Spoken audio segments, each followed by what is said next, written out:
Hello everyone, Assalamu alaikum wa rahmatullahi wa barakatuh. I hope you all are doing great. It has been a while. Alhamdulillah, I'm good too. Thank you for asking. On this exact date last year, my status changed from student to graduate, and I remember how relieving that was. It was a very critical moment. I had to decide if I would stay in Turkey, if I would get a job, if I would continue with masters, if I would return to my country. Yeah, a lot was going on at that time, and Alhamdulillah, now looking back, I can say that it all happened for a reason, and Alhamdulillah, it has been amazing. We thank Allah for His favors on us. Now it has been a year since then, and I have had the chance to taste just a little bit of what life is like beyond the four walls of a university campus.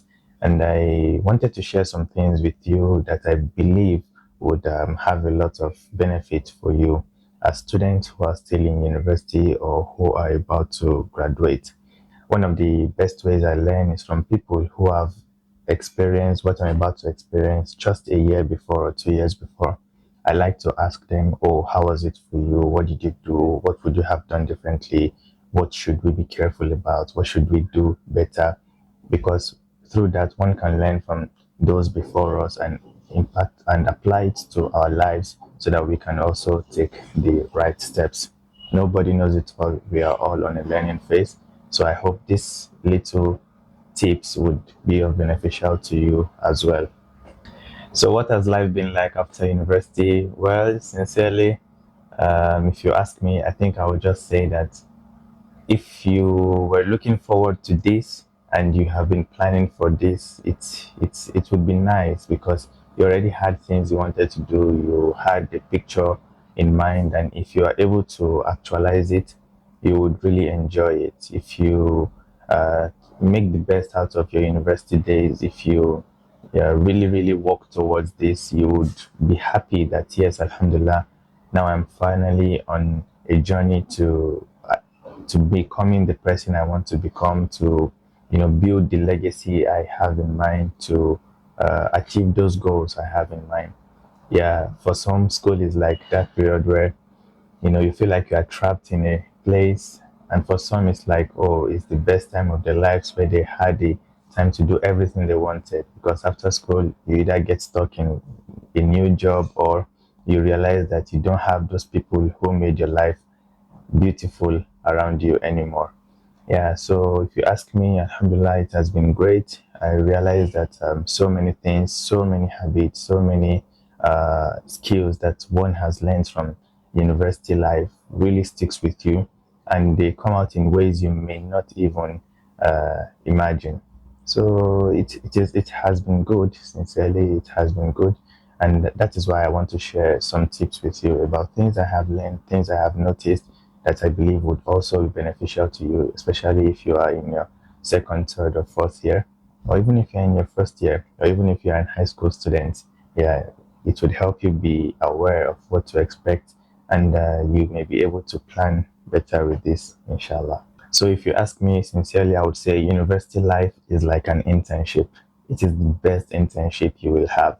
You have internships in companies and you realize how companies work, how they plan properly, how they achieve their targets, how they budget, how they make sure they realize their goals, and you see the tiny details that go into every little step. You see how they are intentional with every step, and you realize that we also need to apply those things to our lives as well.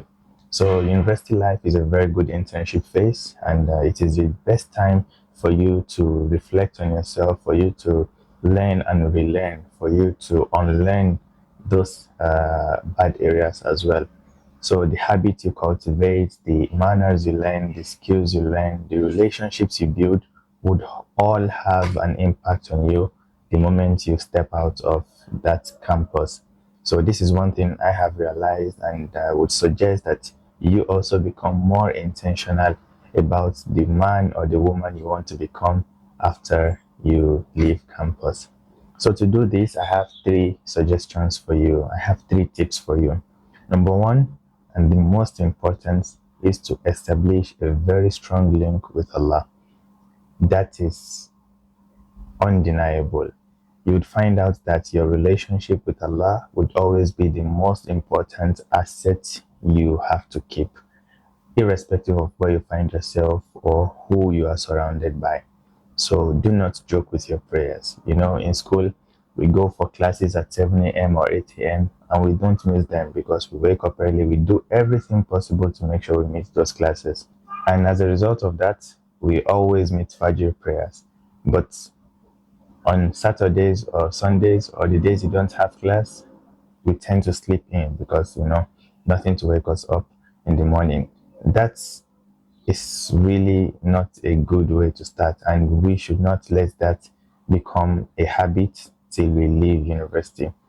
Alhamdulillah, thinking back, I really, really appreciate those brothers in my university dorm who would come to wake us up for Fajr. There is a particular brother, Mahbub, I really appreciate you. May Allah bless you. He would always wake us up for Fajr, be it Sunday, be it Monday, be it Saturday.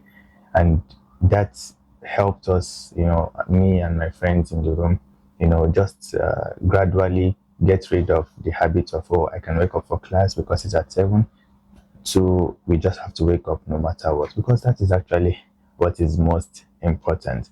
So do not joke with your prayers. That is your most important link to Allah subhanahu wa ta'ala. And I suggest that you become more intentional from now on.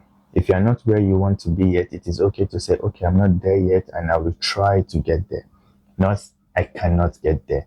The difference between these two is that one is a growth mindset and the other one is a proud mindset. And as you know, pride never lets anyone go far in life. So may Allah make it easy for us. Number two, prioritize experiential learning over theoretical. There's something about practicing what you learn. There's something about learning something, applying it to your lives, and then learn something else. Let us not get stuck in the trap of just learning and learning and learning. Some people read so many books. They learn a lot, but they don't apply it to their lives. So we must make sure we don't fall into that trap. Learning is a life journey. It is good to learn. But if you don't practice what you learn, it just remains up there and you're not able to see it in your lives. So it doesn't really help that way. To give an analogy for this, let me share something with you.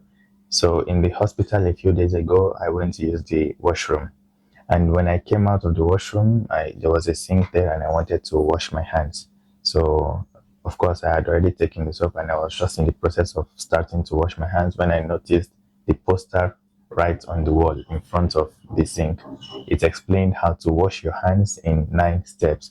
They tell you how to, put your hands in between to scrub the front and the back and in between the fingers and all of these parts, how to properly wash every part of your thumb, the right and the left, how to scrub the back, and how to scrub the palms as well. In 9 steps, I was really impressed. And what most of us will do is just read through the 9 steps and be like, interesting, I've learned something new. Rather, what we should do is actually read the first step, apply it. Read the second step, apply it. So I hope this analogy makes sense. That time I was like, oh, I have to start again. So I started afresh and I read, okay, they say start by first of all applying soap with some water so that it lathers to some point, and then just scrub, apply it all over your hands. Then step 2, start with the palm. Step 3, move to the finger. Step 4 to the thumb, like that, like that, like that. And I felt really glad because after doing that, it stuck with me. And anytime I wanted to wash my hands, I remember, even though I don't remember the 9 steps in the right order, I remember how we need to wash each part. So that's what I mean by, learning by doing. Don't just take the theory and be like, nice. Apply it so that it sticks with you for life. That is how to build good habits. So when you learn something from school, when you learn something from class, think about how to apply it in real life. This way you are going to become smarter and more experienced because you not only have the theory, you have knowledge from when you were trying to apply it in real life. And there are some things you probably cannot do right now due to limited resources. You may try to watch how others are trying to do this online. YouTube is a great place. You have a lot to learn there. All right. Participate in extracurriculars, take up roles in several communities, try to show up all the time. By doing all of this, you are going to improve yourself in experiential learning. All right. Now, number 3, the final one. I want to suggest that you cultivate meaningful connections. I know everybody knows that they need to build good relationships with people, but what we may not know is how to do them. One of my best tips for doing this is that you provide value to someone. You should always try to help somebody achieve a goal. That is what it means to provide value. Either you provide information to somebody who doesn't know, help them do something they are struggling with, patronize them in their business. It could be as simple as resharing or reposting for them on your WhatsApp status. Or if somebody needs something, you go extra length to ensure that they achieve that. Another way to do this is by doing something with somebody. There are several activities that can be done. Try to do it in pairs. For example, a very simple one, organizing a football match together, organizing a picnic together. The people I did those things with, we have a different connection because we move beyond just the friendships, just the standard friendship. Hello, hi, to, oh, how are you doing? What's the latest on this? That way you establish more connection and that memory stays for long. Because of that memory, you have a special connection to that person and you learn more about each other. You also learn more from them. So these are little ways that you can use to cultivate good relationships with people. Anytime at all, try to ask yourself, how can I provide value to this person beside me? How can I be of help to my roommate? How can I be somebody who contributes to the success and well-being of my classmate?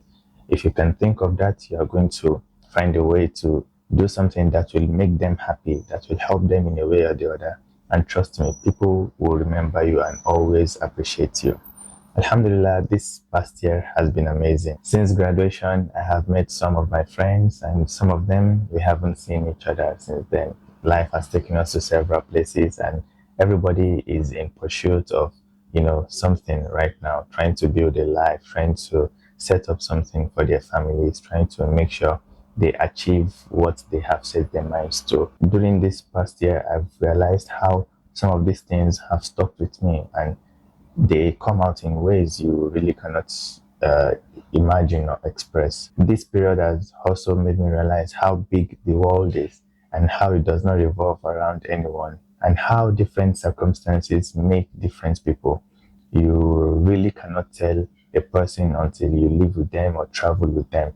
And that helps you realize that we have no right to judge anybody. We have no right to behave badly towards anyone. One must always try to always be that person who contributes to others, is understanding, and just tries to keep learning. Hence, the best relationship we can keep is with God. The best relationship we must keep is with Allah, but not by undermining every other aspects of our life, by making sure that we are keeping a good relationship with God through every aspect of our lives, right? Be it with yourself, what you do with your time, or how you spend time with your friends, or the things you are engaging yourself with. If we can make sure it is helping us establish a good relationship and link and getting us closer to God, every other thing would sit in place. All right, these are the things I have to share with you. Thank you very much for listening, and I hope it benefits you.